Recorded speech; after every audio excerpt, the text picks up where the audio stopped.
जय माँ भुवनेश्वरी। आप सभी को देवउठनी एकादशी की हार्दिक हार्दिक शुभकामनाएं। आपका जीवन मंगलमय हो, प्रकाशमय हो। कार्तिक माह के शुक्ल पक्ष को पड़ने वाली एकादशी को हम देवउठनी एकादशी के नाम से भी जानते हैं।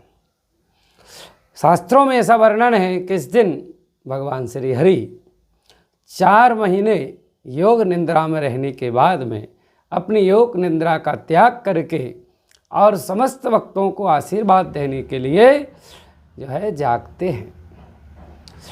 और इसी दिन से कहते हैं कि देव उठने के बाद सारे मांगलिक कार्य भी प्रारंभ हो जाते हैं।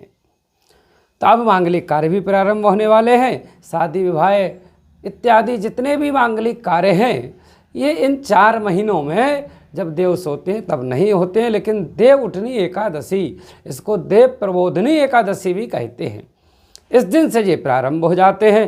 तो इस बार देव उठनी एकादशी 11 नवंबर को शाम 6:46 से प्रारंभ होगी, जो 12 नवंबर को शाम 4:04 तक रहेगी। उदयातकालीन तिथि के अनुसार इस बार देव प्रबोधनी एकादशी, देव उठनी एकादशी 12 तारीख को ही मनाना शुभ है। इस दिन ऐसा हम क्या करें जिससे आने वाले पूरा वर्ष हमारा आने वाला वो शुभ और मंगलमय हो जाए। तो इस दिन मनुष्य को दीपदान अवश्य करना चाहिए।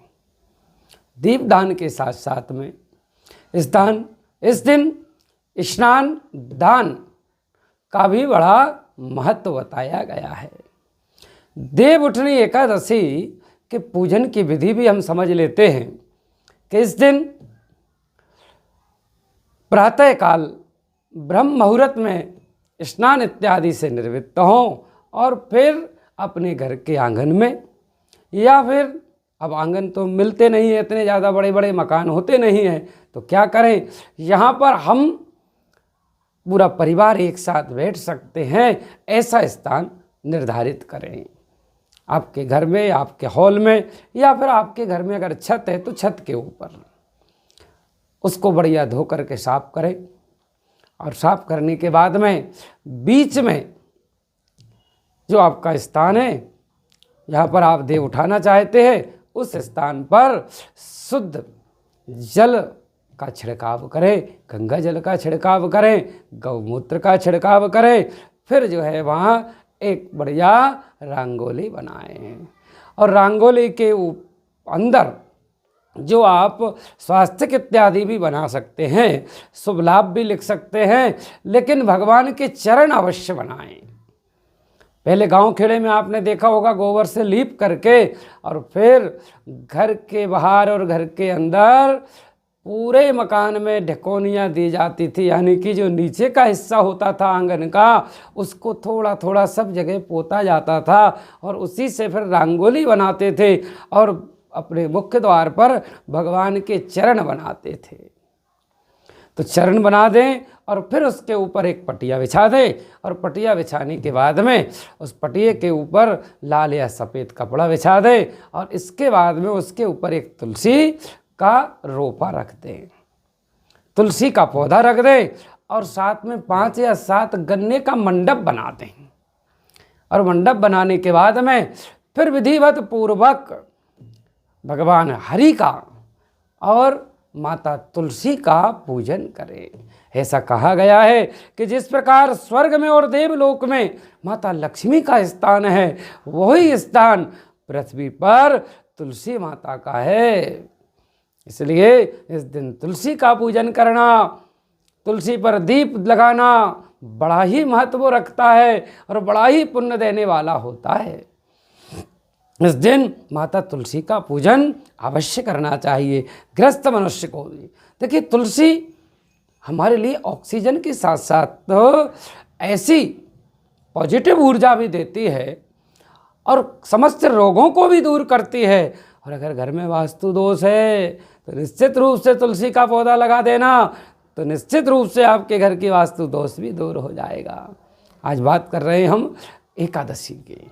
तो इस दिन मैंने बताया आपको किस तरीके से मंडप बनाएं, फिर सपरिवार शाम के समय गौधुली वेला में, प्रदोष काल में, सूर्यास्त के बाद में, शुभ मुहूर्त में श्री हरि का और माता तुलसी का पूजन करें और पूजन विधिवत करने के बाद में भगवान को भोग लगावें और भोग लगाने के बाद में फिर 7 परिक्रमा करना है उस मंडप का, कि चारों ओर आपको 7 परिक्रमा करते हुए उठो देव बैठो देव पाउड़ी चटकाओ देव। आपने देखा होगा गांव खेड़े में मंत्र तो जानते थे नहीं, तो केवल उद्बोधन करके, घंटा बजा करके और घड़ियाल बजा करके, शंख बजा करके देवताओं को उठाया जाता है।